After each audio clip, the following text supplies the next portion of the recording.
si Coach Sonny Jaworski sa kanyang mga mandirigma na kikilalanin bilang Gordon's Gin Boards. Pero naroon pa rin ang lakas ng Gordon sa loob at husay sa labas.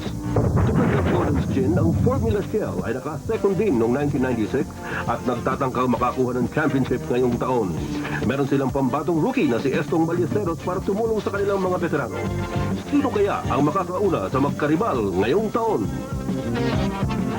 Tondena.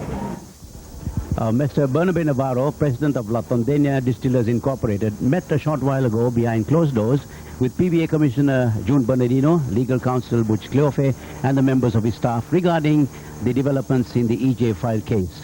And Mr. Navarro has a statement, an official statement for the media. Mr. Navarro. Thank you, Ron. Allow me to read the official statement. La Tondena Distillers Inc.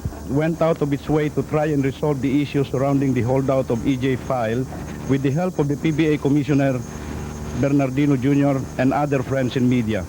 However, his signing a contract to play for AMA in the Philippine Basketball League has made the situation untenable, particularly in view of the fact that when he met with Coach Robert Jaworski for nearly 2 hours on Sunday, February 16, 1997, he made no mention of the contract even as he denied having signed it when asked by Commissioner Bernardino. In view of these developments, La Tondena does not want, and I repeat, does not want EJ file in our team.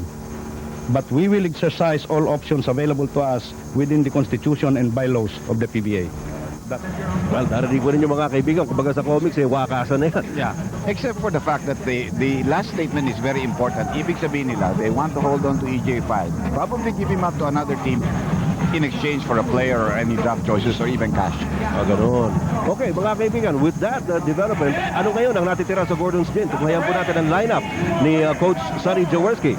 We have the bid. We have Noli Locsin, Sonny Jaworski, Maki De Hoya, Gayoso, and Vince Season.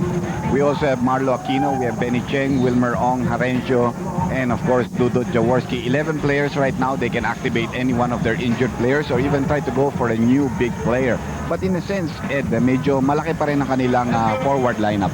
Ayun. At alam naman natin na isa sa mga pinaka-paboritong team itong Gordon's Gin ngayon sapagkat nakita naman ang preba nito nung huling conference. So ngayon mga kaibigan, atin naman pag-uusapan ng Formula Shell Super Unleaded. But first, we'd like